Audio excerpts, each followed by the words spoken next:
दोस्तों हाल ही में मेक्सिको में 1000 साल पुरानी 2 मम्मीज मिली, लेकिन हैरानी वाली बात यह है कि उनकी 5 उंगलियां नहीं बल्कि 3 उंगलियां थी। लोग मानते हैं कि ये किसी इंसान की मम्मीज नहीं बल्कि एलियंस की मम्मी है। इन मम्मीज को मेक्सिको कांग्रेस में पेश किया गया था। अब जो मैंने आपको बताया क्या ये सही में एलियंस थे, इस पर आने से पहले हमें ये समझना होगा कि एलियंस रियल लाइफ में है या फिर नहीं। और कहा जाता है कि हम ही एलियंस है, हम मार्स से आने वाली एलियंस है। वेल फ्रेंड्स, आज हम एलियंस के बारे में डिटेल में समझेंगे। इससे पहले अगर आपने हमारे चैनल को सब्सक्राइब नहीं किया तो सब्सक्राइब कर दे। बाकी वीडियो को स्टार्ट करते हैं।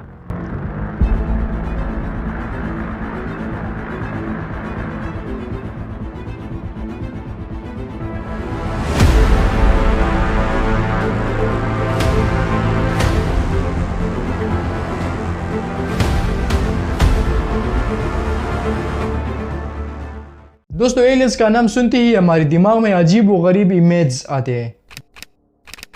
दुनिया की हर स्पेस एजेंसी एलियंस पर काम करती है और इसमें नंबर पर 1 है नासा, जो अमेरिकन स्पेस एजेंसी है। अब बात यह है कि एलियंस असल में मौजूद है, डिड एलियंस एग्जिस्ट। अब देखो तो हमारा यूनिवर्स बहुत बड़ा है। हमारी मिल्की वे गैलेक्सी में हजारों नहीं लाखों planet, stars and black holes and even बहुत सारी चीजें मौजूद है। और हमारे यूनिवर्स में भी मिल्की वे गैलेक्सी जैसी बहुत सारी गैलेक्सी मौजूद है, लेकिन इनमें से एक प्लेनेट ऐसा होना चाहिए हमारे अर्थ जैसा जिस पर एलियन सिविलाइजेशन रहती हो। इसी बात को लेकर एक साइंटिस्ट एनरिको फर्मी का कहना है कि there are no aliens, because हमने बहुत सारी स्पेस मिशंस की लेकिन अभी भी हमें कोई भी एविडेंस नहीं मिला एलियंस के बारे में, एंड हम इस सारे यूनिवर्स में अकेले हैं। एंड इसे कहते हैं फर्मी पैराडॉक्स। अब देखो तो एलियंस लाइफ है। हमारी जमीन पर छोटे छोटे ऑर्गेनिज्म से लेकर बड़े बड़े जानवरों तक सब लाइफ यानी जिंदगी है। अब अगर मैं आपको बता दूं कि हम ही एलियंस है तो आप कहेंगे ये क्या कह रहा है। देखो हमारी जमीन पर लाइफ 3 से 3.5 बिलियन साल पहले आई थी और इंसान को 5 से 4 लाख साल हो चुके हैं जमीन पर आए हुए, लेकिन फिर भी पिछले 100 सालों में इंसानों ने बहुत ज्यादा तरक्की की। अब दूसरा रीजन है कि डॉल्फिन्स को आए हुए अराउंड 20 मिलियन साल हो चुके हैं। इनका दिमाग भी इंसानों से काफ़ी बड़ा है, इवन कि वो बहुत ज़्यादा इंटेलिजेंट भी है और वो एक दूसरे के साथ बातें भी कर सकते हैं, लेकिन उन्होंने मिलियन सालों में कोई भी तरक्की नहीं की एंड कोई भी चीज़ डेवलप नहीं की। लेकिन हम इंसानों ने बहुत ही कम वक्त में फ़ोन, एरोप्लेन, स्पेसशिप एंड बहुत सारी चीज़ें ईजाद की। और अब अगर देखो तो हर स्पीशीज़ अपनी फिजिकल लाइफ जी रही है।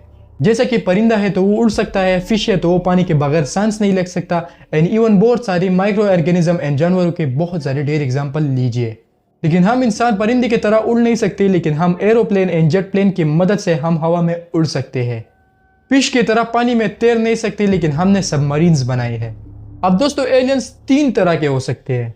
नंबर 1, एलियंस है लेकिन हम जो फिल्म में देखते हैं ऐसे नहीं है एलियंस। एलियंस छोटे छोटे ऑर्गेनिज्म भी हो सकते हैं, प्लांट्स भी हो सकते हैं। अब आप कहोगे कि ये क्या कह रहा है, मैंने आपको बताया था कि एलियंस इज लाइफ। नंबर 2 कि हम जो टेक्नोलॉजी इस्तेमाल कर रहे हैं हो सकता है मिलियन साल पहले एलियंस ने वो टेक्नोलॉजी छोड़ दी हो। शायद एलियंस इतने एडवांस है कि हम इसे डिटेक्ट ही नहीं कर पा रहे। और देखो ये भी हो सकता है कि उन्हें स्पेस में ही इंटरेस्ट ना हो और वो किसी और प्लेनेट पर किसी और चीज़ पर फोकस कर रहे हो। नंबर 3, एलियंस है लेकिन हमसे बहुत दूर है हमारे यूनिवर्स में और हमारे पास इतनी टेक्नोलॉजी नहीं है कि हम उन तक पहुंच सके, या फिर अगर हम पहुंच भी जाए तो हमें हजारों साल लग जाएंगे, तब तक हमारी सिविलाइजेशन का अंत हो चुका होगा। Let me explain. ये जो आप अपनी स्क्रीन पर मैसेज देख रही है, इस मैसेज को भेजा गया था 16 नवंबर 1974 में एक पावरफुल रेडियो टेलीस्कोप की मदद से M13 की तरफ, जो हरकुलिस कॉन्स्टेलेशन में है।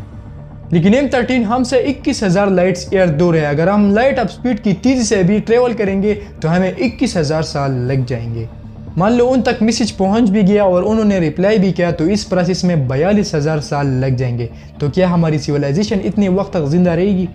अब ये सवाल एलोन मस्क से भी पूछा गया कि क्या एलियंस असल में है, डिड एलियन एग्जिस्ट? तो उन्होंने जवाब दिया there are no aliens because there are no evidence of aliens, कि हमें कोई सबूत ही नहीं मिला एलियंस के बारे में।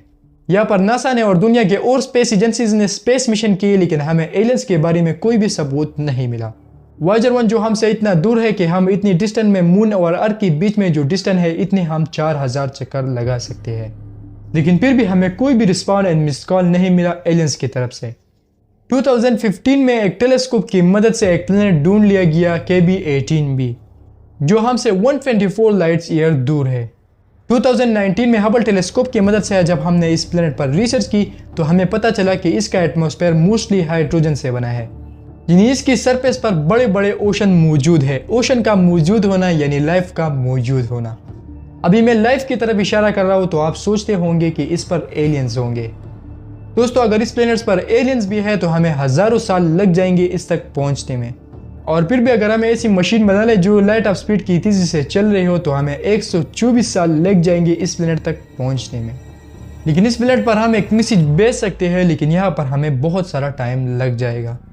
अब इन सारी बातों से ये साबित होता है कि there are no aliens because हमें कोई एविडेंस ही नहीं मिला और हम सारे यूनिवर्स में अकेले हैं। और हाँ, मैंने वीडियो के शुरू में कहा था कि मेक्सिको में 2 मम्मीज मिली थी 1000 साल पुरानी, लेकिन जब साइंटिस्ट ने इन मम्मीज पर रिसर्च की तो पता चला कि इसे 1000 साल पुरानी इंसानों और जानवरों के बूंस यानी हड्डियों से बनाया गया है। अब ये बात तो क्लियर हो गई कि कहीं पर भी एलियंस नहीं है, लेकिन शायद फ्यूचर में हमें कोई सबूत मिले एलियंस की मौजूदगी होने का।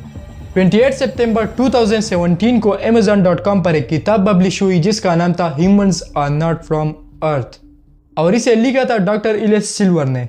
लेकिन जब आप डॉक्टर इलियस सिल्वर को सर्च करेंगे तो आपको कोई भी इमेज इसकी नहीं मिलेगी, बल्कि जो नाम इस किताब पर लिखा गया है डॉक्टर इलियस सिल्वर, असल में इलियस सिल्वर ने इस किताब को लिखा ही नहीं, बल्कि जिसने लिखा है इसने किताब पर अपना नाम ही नहीं लिखा।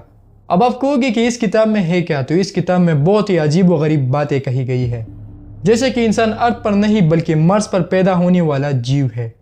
अर्थ पर मार्स से ग्रेविटी बहुत ज़्यादा है, इसलिए हर इंसान के कमर में दर्द होता है और वो यहाँ इतनी ग्रेविटी बर्दाश्त नहीं कर सकते। और यहाँ पर यह भी लिखा है कि इंसानों का एवोल्यूशन भी रुक चुका है। एवोल्यूशन से याद आया, मैंने वीडियो बनाई है बर्थ ऑफ अर्थ के नाम से, जाके आप मेरे चैनल में देख सकते हैं। बाकी टॉपिक पर आते हैं। अब इस किताब में एक और चीज़ भी लिखी थी कि इंसान जो मार्स से आया है इसके सबूत भी मिल चुके हैं। अब इस नासा की पिक्चर में वाज़ेह तौर पर एक इंसानी हड्डी देख सकते हैं, और इस पिक्चर में एक इंसान या फिर एक एलियन की खोपड़ी भी आप देख सकते हैं।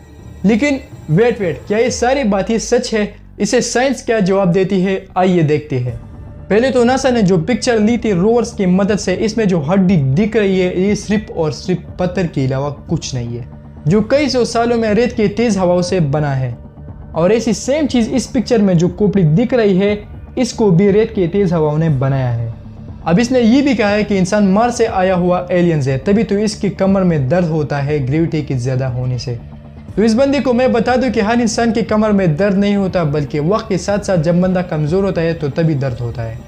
अब जब ये एवोल्यूशन की बात करता है कि इंसानों का एवोल्यूशन रुक चुका है, साइंस के मुताबिक एवोल्यूशन कभी रुकता नहीं है। आपको मैं एक एग्जांपल से सिखाता हूँ। पहले लोग बहुत ज्यादा गोश्त खाते थे और फिर उस एनवायरनमेंट के साथ उनके आकादार वो होते थे, अब भी होते हैं, लेकिन कुछ लोगों की नहीं होते। अगर होते भी है तो उनके आने में इंसान की मौत में बहुत दर्द होता है, बिकॉज इंसान के मुंह में इसके लिए जगह नहीं होती। और इसका बड़ा रीजन ये है कि पुराने लोग बहुत ज्यादा गोश्त खाते थे और अब बहुत ही सॉफ्ट फूड्स खाते हैं। लेकिन ये एवोल्यूशन भी बहुत धीरे धीरे से हो रहा है, ऐसा नहीं कि 100 या 150 साल में हो गया।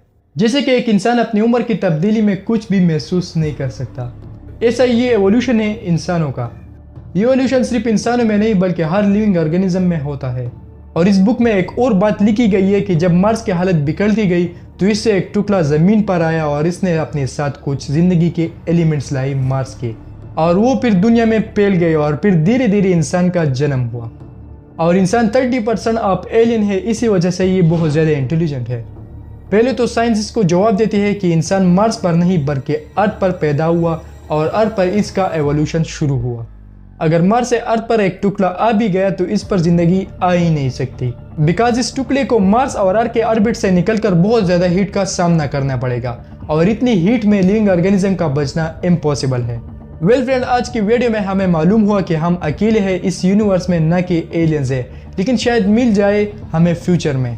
तो फ्रेंड्स, आज के लिए इतना ही। बाकी वीडियो को लाइक और चैनल को सब्सक्राइब करना ना भूले। बाकी मिलते हैं नेक्स्ट वीडियो में, तब तक के लिए गुड बाय।